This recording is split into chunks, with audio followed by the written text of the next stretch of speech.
pas les doigts. Hein.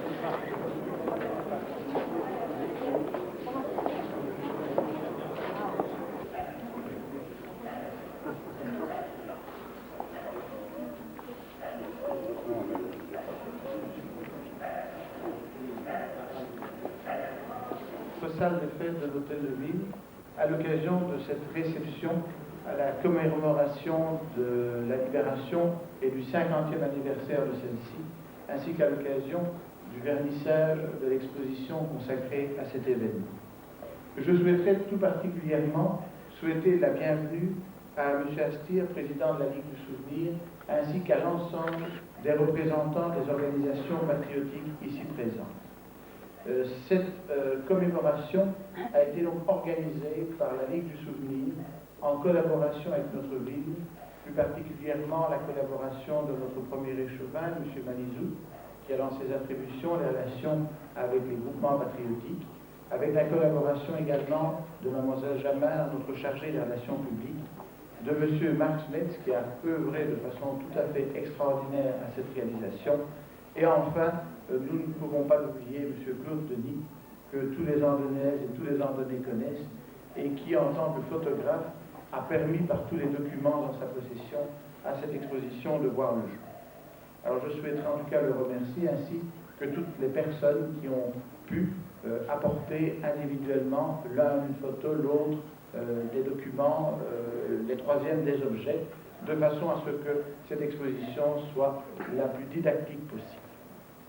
Je souhaiterais remercier également pour leur participation à ces cérémonies les représentants de la police, de la gendarmerie, les pompiers, les élèves des diverses écoles de l'entité, les scouts présents et bien entendu M. le doyen qui nous accueillait il y a une heure dans la collégiale à l'occasion de la messe commémorative.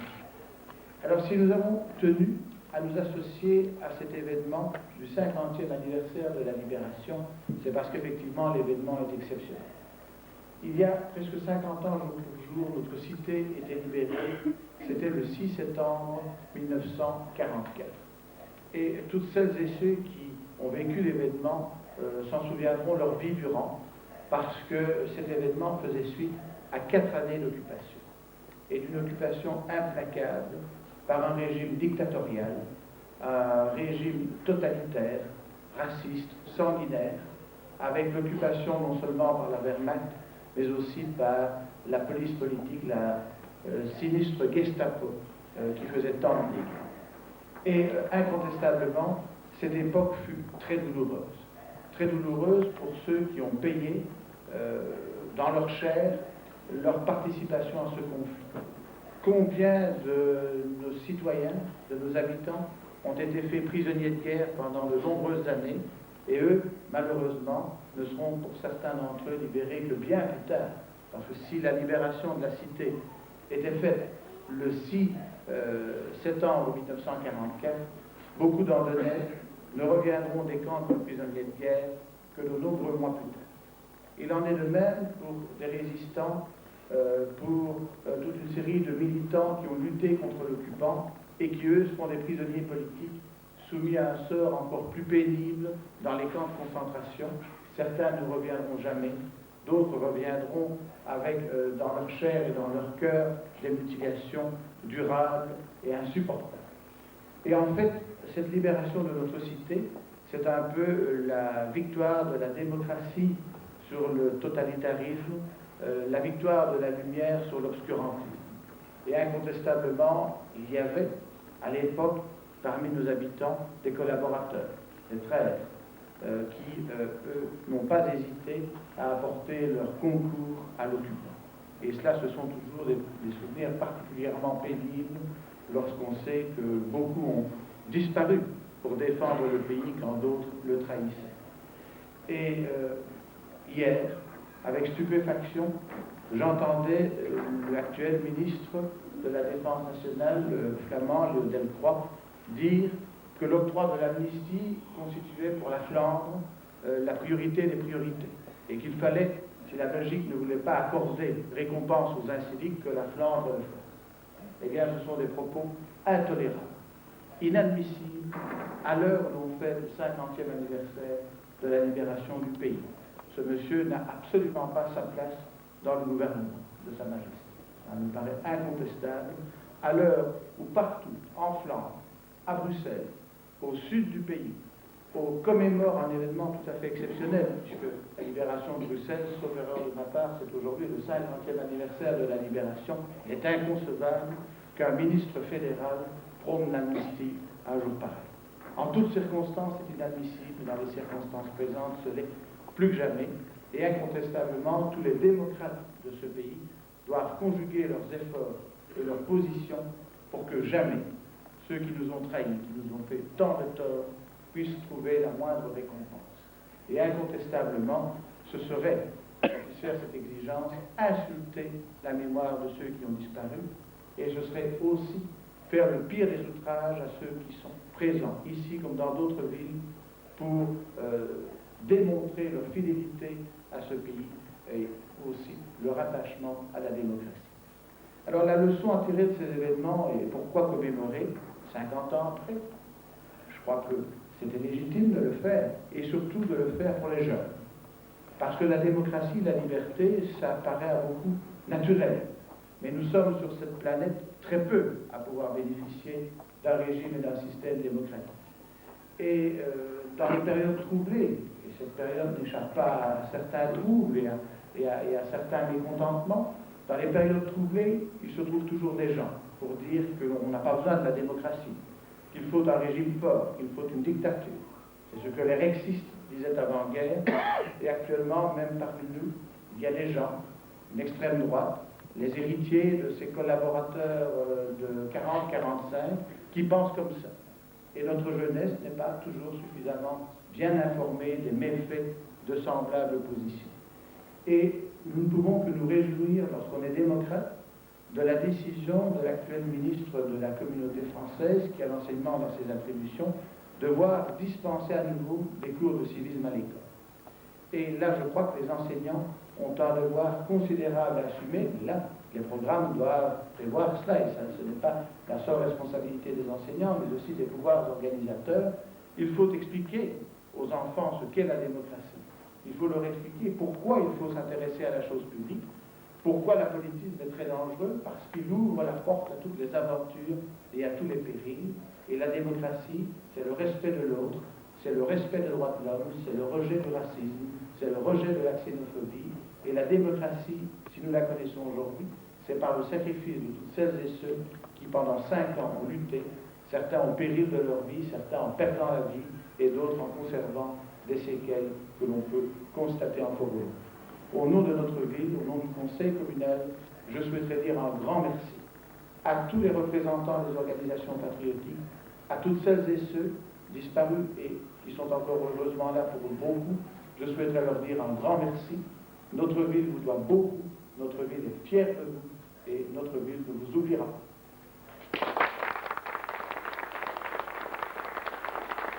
De leur amitié. Vous savez que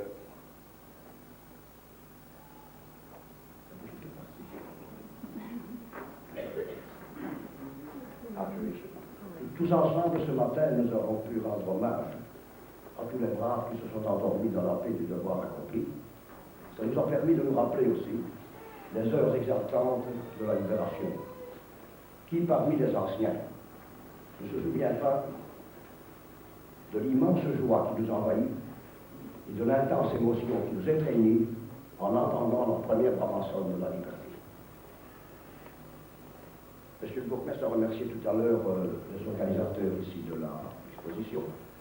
Je me dois à mon tour de dire qu'elle ne fut possible qu'avec la collaboration précieuse, et je le répète, de M. Denis, de la complicité de M. Pinault, qui a, je crois, permis de retrouver des photos réputées clandestines parce que subtiliser les armes, et aussi de M. Marc Smith. Marc Smith n'avait que 3 ans. Quand la guerre éclata en 1940, il était mon voisin.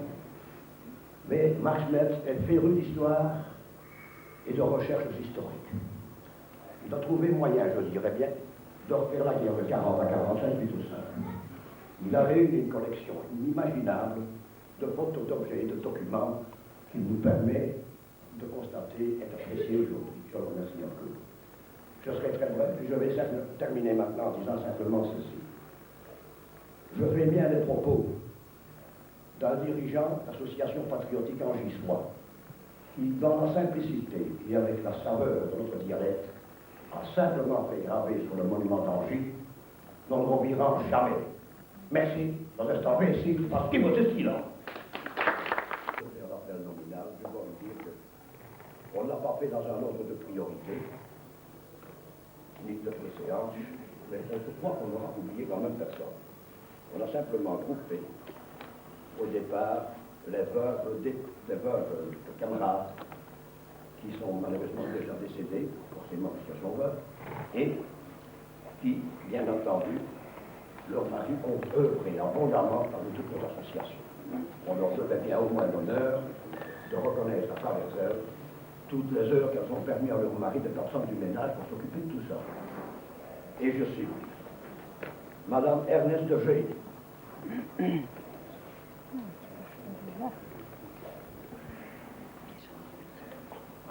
Madame Defossé. Madame Defossé, pardon. Madame Musette. Pardon, non. Madame Burton.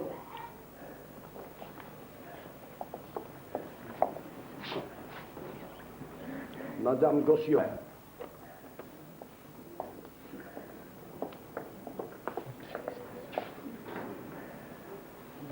Madame Suzanne. Madame. Alors, Madame Hugo Enroté, directeur honoraire. Il y a directeur général honoraire, on va pas. Monsieur l'abbé Maurice. Merci beaucoup. Claude Denis, bien sûr. Monsieur Max Metz. Monsieur. Ben, il est président de l'association patriotique, on se mettra avec elle. Le commandant Van Loo de Seine. 3. Autre résistant armé, Monsieur Joseph, Monsieur Léon Botton,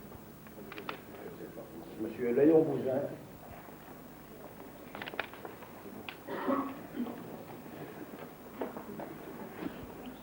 Madame Bouger, il me demande le gigue, là. Ah, bon. Monsieur Paul Dupuis, commissaire de police en chef.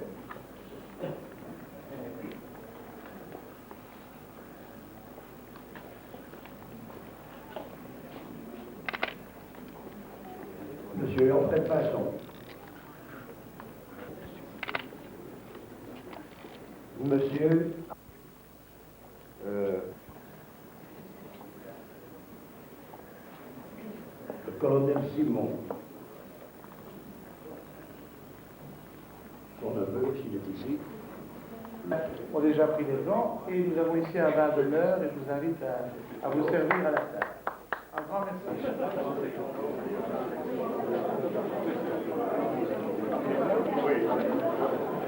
Maurice Harvey. Oui, il fait partie de la famille. Là, quand on parle aux gens, il le fait pas mieux. Ouais, bon. Je suis désolé.